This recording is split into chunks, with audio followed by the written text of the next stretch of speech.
All right, well, thank you for having me, and thank you to the Institute for being such a gracious host for me this week and organizing this event, and Colin in particular. So today I'm going to take 25 minutes to speak about the Alberta Pension Plan. Now, that's not a lot of time for a topic as vast and as complex as this one. Jim Dinning, former finance minister in Alberta and chair of the current engagement panel on the Alberta Pension Plan, describes this as a gnarly policy issue. And he means that literally. It has all sorts of tentacles that stretch out, that touch on so many areas, not just in Alberta, but right across the country. So I'll focus on just a few issues that I think are particularly important to keep in mind as this debate unfolds. And before diving in, I'll start with just making a very simple point to open that this is an issue, the Alberta Pension Plan, that matters also for Quebec. It is not just an issue for Alberta or for participating provinces within the CPP, I think for several reasons.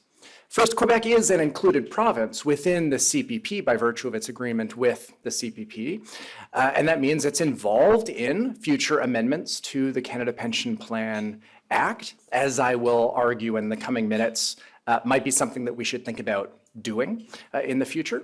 There's issues around portability between QPP and a potential APP, and at least in the discussion within Alberta, the QPP is a model for some on how to think about designing and implementing an Alberta pension plan. So I think this is an issue that does have implications here and right across the country. Now, first, some context. Why is Alberta even considering leaving the Canada Pension Plan? Well, first, this is not a new idea. It has been something explored and debated and discussed for decades. There were members of parliament, for example, in the mid-1960s that were thinking about what it might mean for the CPP if Alberta were to withdraw. Questions to the minister, members of parliament in their speeches around what the implications of that might be. And it really rose to prominence in a semi-serious way in the early 1980s. We had a party in 1982, the Western Canada Concept Party, which, if you haven't heard of it before, was a separatist party in Alberta, did elect a single member of the legislature, and it had an Alberta pension plan as part of its proposal in that campaign. But it moved into more mainstream discussion among many in Alberta, primarily the Progressive Conservative Party. Well, anyway, in the late 1990s, and this followed the reform to the CPP to put it on a long-term sustainable trajectory in the late 1990s, and that did involve an increase in contribution rates. Right, a pretty large increase to build up a fund that could be used to generate investment income to ensure that we could finance growing expenditures to an increasing number of beneficiaries without, in the future, raising contribution rates. But that increase in the payroll tax was pretty controversial, and Alberta explored this, incorporated the idea of an Alberta pension plan in its budget of 2000, but the idea did die at that time. It's been revived recently because of growing tensions between Alberta and the federal government, so much so that the province created what was called the Fair Deal Panel to explore all sorts of issues around fiscal arrangements in the province. And one of the recommendations of that panel was to explore in a serious way implementing an Alberta pension plan, and that's where we are today. Okay, so currently ongoing in the province, there is an engagement process. A panel is being led by the former finance minister, Jim Dinning, and others to try and market the idea of an Alberta pension plan. They've put in the window some analysis that I'll talk about in a bit, really highlighting the potential benefits of the plan. And this engagement panel is facing some potentially stringent opposition because it's not the most popular idea. Recent poll from Abacus data, confirmed also from an Angus Reid poll just released yesterday, which had some interesting differences right across the country. But for the most part, roughly 1/4 to 1/3 of Albertans would favor a separate Alberta pension plan, roughly half oppose. But notice the age gradient here, where the level of opposition to a separate plan is increasing with age. and therefore, interestingly, also increasing with the propensity to vote. And so this is a potentially challenging political issue to succeed on, and part of the engagement panel is to try and see if they can move these numbers. And so far, not so much. Although, as an aside, and I was speaking with Danielle about this earlier, national polls, the strongest support for an Alberta pension plan is in Quebec, by a very wide margin. Now, part of what the engagement panel is highlighting is several potential benefits. And this is where I'll focus on the rest of the talk, how reasonable these benefits might be, but they're highlighting $5 billion per year in potential savings, which is equivalent to about $1,400 per employee and an additional $1,400 per employer at the maximum of pensionable earnings. And a lot of this does come from a presumption that a withdrawn Alberta from the CPP would be entitled to $334 billion of the current Canada Pension Plan fund. Okay, that's for 2027. So projected out, that's anticipated to be about 53% of the overall fund. Now, having that large of an endowment means that the APP in this analysis would have considerable investment income, allowing for a pretty large reduction in contribution rates, potential increases to benefits to retirees, and a large boost, some might say, to the province's financial sector. But it's all hinging on that large asset share that it would take from the CPP. So I'll talk about where that number comes from, where I think there might be some scope for disagreement, what my number might be. And I guess for context, prior to telling you where each of us are coming at it, my estimate is it's about 20%. Historically, Alberta contributions are about 16% of the total contributions to the CPP, and we get a little bit more of the overall asset share than that for a very specific reason I'll get to later, but there's a huge difference between these two numbers, obviously, that leads to considerable differences in outcomes were a separate plan to be implemented. And one recent move by the federal government to help, hopefully help inform the debate, is to ask the Chief Actuary of Canada to weigh in with what they consider to be a reasonable estimate. And hopefully next year we will see that estimate. And depending on where it is, some of the numbers, of course, that I'm going to talk about here today may change. But regardless of what the details are, Alberta does have a baked-in advantage to sustain and operate a separate pension plan for the simple reason that it's much younger than elsewhere. Okay, and so at the very least, having a younger population does mean a lower contribution rate is possible even without an extremely large asset share being provided to it from the CPP. Okay, so about 3 years on average below the national average age that we see at about 39, compared to about 42 in Ontario, 43 in Quebec and British Columbia, for example. So there is a benefit. And this is why the policy has been around for so long. There is a legitimate potential pro and some legitimate potential cons and risks to consider. So it's a really interesting policy area to think about.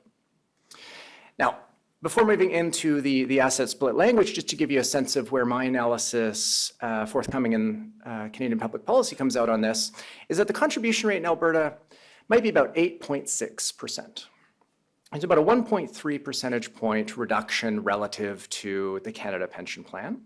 And that would, for the median worker, be about $300, or give or take, in lower contributions, and an equivalent amount to employers.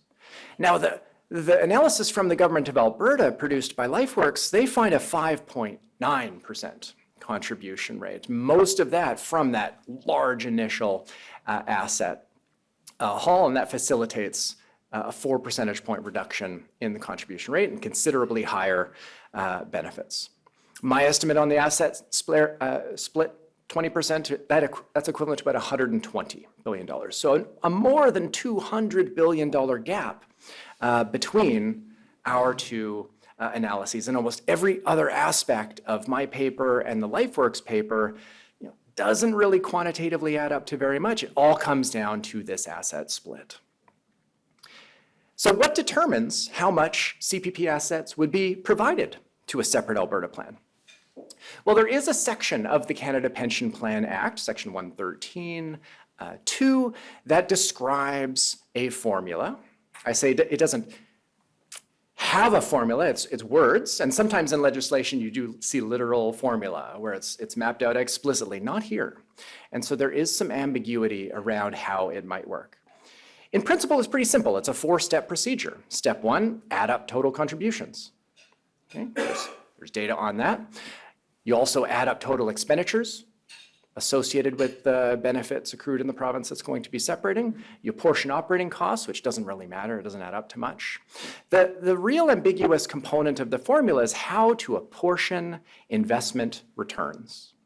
And since the late 1990s, the Canada Pension Plan investment income has been considerable. And so how you apportion that matters a lot for what an Alberta pension plan might look like. And here's the relevant language. You don't feel you need to read the whole thing. I've highlighted kind of the relevant sections of it. You want to take the part of the net investment returns of the board, the actual returns, the ones that are actually credited to the CPP account, that's important, that are derived from the contributions made by workers in the province and employers in the province. But it doesn't say how to derive it. It just says derived from, and that's it. That's all you have from the formula. And so that leads to 2 very different interpretations that you're getting from LifeWorks and myself. It all comes down, or my interpretation of both of our approaches, and this is not made explicitly in their report, but mathematically you can show it to be the case. It all comes down to what you assume is the savings rate from each dollar contributed to the Canada Pension Plan. You pay $1 into the fund, what fraction of it is used to finance current benefits, what fraction of it is used to save within the fund to generate income. For the CPP as a whole, historically, it's about 5 cents of every dollar is saved. This, of course, varies considerably by year. That's the average since the late 1960s. Today, it's roughly that. But if you look only at Alberta contributions, and if you presume Alberta contributions are specially earmarked in a segregated fund to Alberta beneficiaries, then you get a very different picture. About 1/3 of each dollar is then saved. Okay? And it's that latter assumption that is behind the LifeWorks result. Even though, of course, the CPP is not something where contributions are earmarked to particular beneficiaries or any subset of beneficiaries. It's a pooled national program. But you can see clearly if you're assuming that a very large fraction of each dollar contributed is saved relative to what's actually historically the case, you're going to get very different outcomes as you compound that over time. Okay? So mathematically, and I couldn't help having an equation. If it helps you, that great, there it is. If not, then what's in orange there is the simple intuition for what I think returns derived from contributions actually means. It means what's the rate of return on investments? Okay, simple. What are the contributions? That's simple. And what's the savings rate that you're assuming? My approach in LifeWorks, almost identical mathematically, except notice in red, which is the savings rate, okay, 1 minus the fraction of contributions that are allocated to benefits. For me, I'm using the national average because it's a pooled national fund. For LifeWorks, they're using the Alberta specific savings rate. So identical approach. And again, just to emphasize, this is not made explicit in their report. It took some thinking to get these two aligned, but they differ only by a subscript. A $214 billion subscript is the difference between these two equations, but critically important. Okay. You can also think about rewriting mine a little bit there as you kind of just pull out a denominator as a simple algebra there, and you can show that this is equivalent to what's the fraction of total contributions made by a province times that by the actual investment returns of the CPP, which is, I think, an additional reason to favor my interpretation of the language. And if you do, then the steps are simple. $200 billion in contributions. I'm glossing over some details, 11 to 16% or so of the investment returns, 140 billion in expenditures, add it all up, and in the end you get between 20 and 25% of the projected CPP value. And then that's what then drives all of the outcomes. Now we'll note that this interpretation is challenged by the Alberta government in its communications, and what they will point to is a quote from Ontario Premier John Robarts. At the time, he claimed credit for the existence of Section 113 of the Canada Pension Plan Act. And his interpretation of the language in the Act, which was largely identical at the time, was that if a province wants to leave, fair enough, it should be placed in precisely the same financial position as if it had operated an identical but separate plan from the outset. That's a very different interpretation. That does lead you to the LifeWorks interpretation. Dial the clock back and then run things forward as if you were separate, accumulating your own contribution and expenditure differentials into your own segregated fund, compounding that over time. So the Robarts interpretation, that's the LifeWorks interpretation. It's not my interpretation. And I think historically, Robarts is being misunderstood right now. And I love the history, so I'm gonna give you a minute or two of it. The CPP never invested in a broad set of assets globally as it does now. It originally just invested in provincial bonds, almost exclusively in provincial bonds. Any excess that existed nationally, it would loan to provincial governments, and it would loan to those governments in precise proportion to their contribution shares. So if you were 16% of contributions, you'd get 16% of the excess loaned to you. So all CPP income was originally interest payments by provincial governments.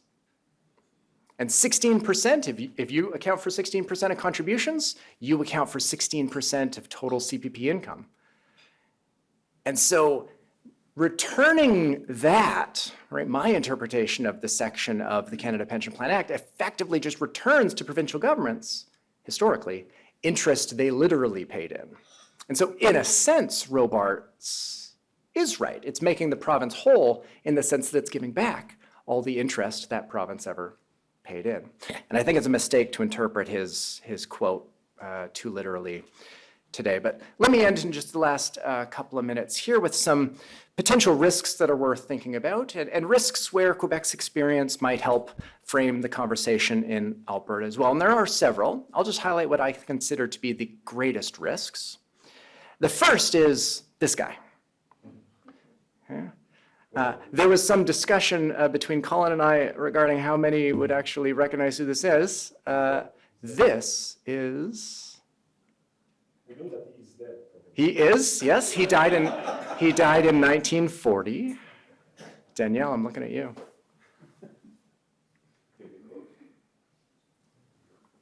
This is Premier Eberhart. Yeah, Bible Bill.